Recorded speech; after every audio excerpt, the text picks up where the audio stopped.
concret, pratico-pratique, surtout pour vous expliquer comment vous pouvez faire pour vous amuser. Alors,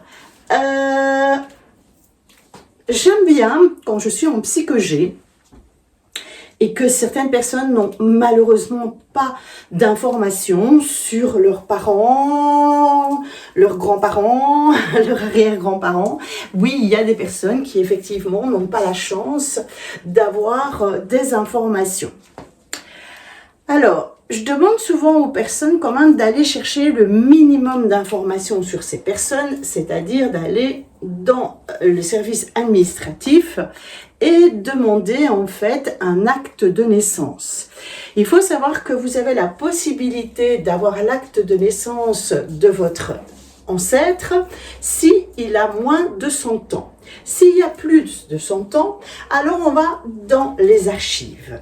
Mais ça peut se faire aussi par mail et en direct de chez vous, avec des sites spécialisés en psycho-G et dans votre transgénérationnel. Alors, moi ce que je fais, c'est ce que je propose aussi un peu quand on se rencontre en salon, c'est d'analyser votre prénom pour avoir des informations sur vous, sur votre lignée, sur le message aussi, par lequel vous êtes arrivé. Donc, j'analyse uniquement le prénom, le nom, et on a l'énergie de la personne. En consultation, ce que je fais, c'est que j'analyse en même temps les dates de naissance. Alors, j'avais envie de vous montrer un cas concret. Donc, voilà, moi j'ai décidé de prendre un nom totalement basique, donc qui est Isabelle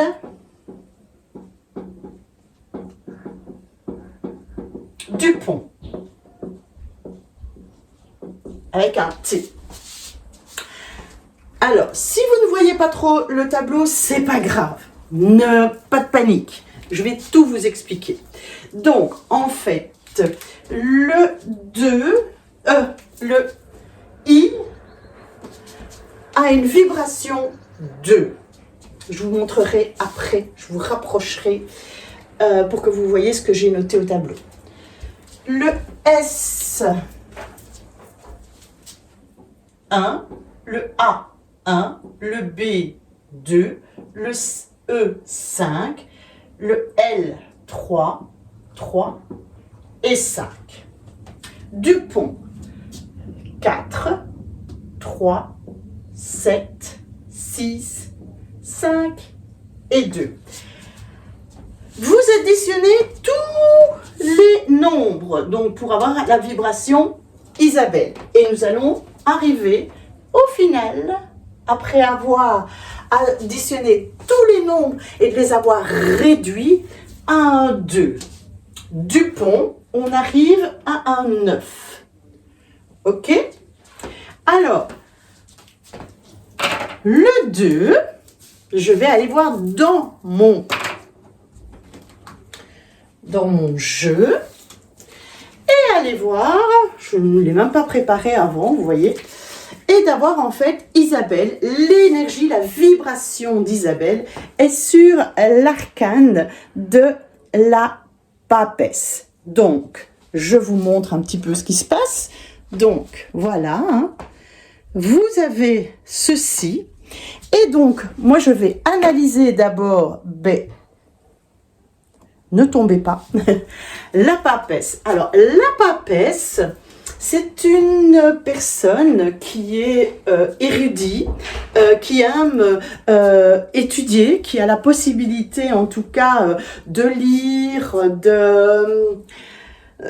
voilà, c'est une femme qui aime apprendre, c'est quelqu'un qui a aussi des projets, on le voit avec l'œuf qui se trouve ici. Je dis souvent que la papesse, c'est la femme du pape, et que le pape, il n'y en a qu'un, et normalement il ne se marie pas, donc la papesse c'est quelqu'un de très précieux, quelqu'un qui va faire évoluer la lignée par le fait qu'elle est un peu unique, peut-être par son audace, peut-être par ses études, peut-être par sa formation. Voilà, donc la papesse, c'est vraiment une énergie un peu précieuse dans la lignée, mais aussi des personnes qui vous entourent, si vous êtes une énergie 2. Ok, j'analyse aussi le 2 en numérologie. Et donc le 2, c'est le binôme, c'est le partenaire, c'est l'énergie maternelle. Le 2, c'est aussi tout ce qui est la bienveillance, la compassion, voilà, enfin, vous voyez cette énergie de partenariat, de binôme, de bienveillance, de compassion, de materner, l'importance de l'accueil aussi. Donc le 2, c'est cette énergie-là. Donc en fait, quand c'est approprié et destiné à un ancêtre, on a déjà cette énergie-là de l'arrière-arrière-grand-mère. Ok ? Du pont, on arrive sur un 9. Et le 9, c'est l'ermite. Voilà. Donc, on arrive en fait sur un personnage qui a une vibration du guide, du sage. C'est celui qui a la lumière et vous voyez qu'il a la lumière. Hein, ici, on voit une lanterne. Donc, il a la lumière à l'extérieur, il illumine l'extérieur, mais il illumine aussi l'intérieur de sa cape. Donc, c'est quelqu'un qui sait se remettre en question. C'est un des rares personnages qui avance, même si il avance lentement, parce qu'il s'appuie sur son bâton. Il avance lentement, mais sûrement. C'est un solitaire. C'est quelqu'un qui aime se retrouver seul pour méditer. Donc, vous voyez que on est sur une énergie... c'est Merlin, hein, c'est Merlin l'Enchanteur aussi. Alors, ce qui va se passer, c'est que je vais associer le 2 et le 9 et on arrive sur un 11. Pour les personnes qui s'y connaissent, on arrive le 11, donc avec l'énergie d'Isabelle Dupont, on arrive sur un nombre sacré. Okay. Le 2, le 11, le 22 et le 33 sont des nombres sacrés. Okay. Donc on arrive sur le 11 et le 11... Je vais vous montrer. 11. Donc c'est la force, ok? Voilà. Et je vais, je vais analyser au niveau numérologie le 9 aussi. Donc le 9, c'est l'énergie du haut, ok? La spiritualité, mais aussi c'est quelqu'un qui effectivement, même en numérologie, on va lui dire que c'est le sage, c'est quelqu'un de mature. Le 9, il peut se vouer à 100% à une cause. C'est quelqu'un qui peut transmettre. Voilà, c'est le professeur, voilà, et l'énergie est très haute au niveau de la tête. Je reviens donc au 11. Le 11, on est sur la force.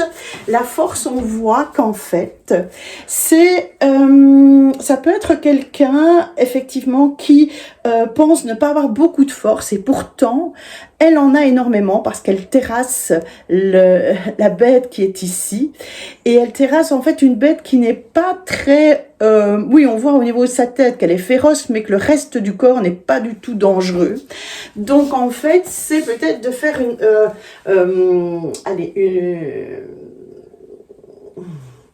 d'une petite chose, une montagne.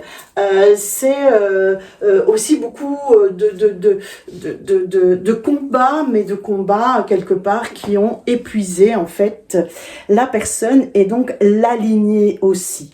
Donc on est là pour renouveler la force dans sa lignée, hein, pour le 11, c'est aussi les antennes. Vous voyez que là ici, elle a un chapeau qui est un peu un 8 de l'infini, donc mis comme ça, c'est l'infini. Et quand vous regardez, il y a toutes des petites antennes qui montent. Et effectivement, le 11, c'est bien quelqu'un qui est connecté, qui a 2 antennes au niveau de la numérologie. Donc, on est sur quelqu'un qui a des grandes intuitions, mais il faut qu'il les écoute. C'est le 1, vous savez que c'est le chiffre de la flèche, hein, le 1. Si je fais ça, vous voyez, on a la flèche. Donc, le 1, c'est quelqu'un donc d'indépendant, c'est quelqu'un d'autonome, et quelqu'un qui a besoin d'agir, quelqu'un qui a besoin de passer à l'action, de prendre des décisions. Voilà pour l'analyse, en tout cas, d'Isabelle Dupont. Je l'ai fait très vite, hein, on est déjà à 10 minutes, donc je vais en rester là. Bon, vous imaginez qu'effectivement, c'est beaucoup plus long que ça. Donc, ce que je vais vous proposer, c'est, voilà, sur le site êtresoi.be, vous avez une boutique. Cette boutique est une boutique en ligne et je vous donne l'opportunité en fait d'acheter 2 formations que je donne à mes élèves aussi. Donc c'est vraiment des formations hors cursus que je vous offre, vous, peut-être thérapeute ou personne qui a juste envie de connaître un peu plus sur son prénom ou sur les prénoms et les nombres qui l'entourent. Je vous donne la possibilité d'avoir accès à ces 2 formations. Première formation, c'est effectivement l'analyse des noms, prénoms avec les arcanes majeurs, hein, du tarot de Marseille. Et deuxième formation, c'est effectivement l'analyse des nombres. Voilà, donc je vous souhaite vraiment un très bon amusement avec ces outils que j'ai mis en ligne sur êtresoi.be. Et puis, si vous avez des questions, si vous avez des commentaires, n'hésitez pas à les mettre sous la vidéo. Et je vous dis à bientôt pour un autre cas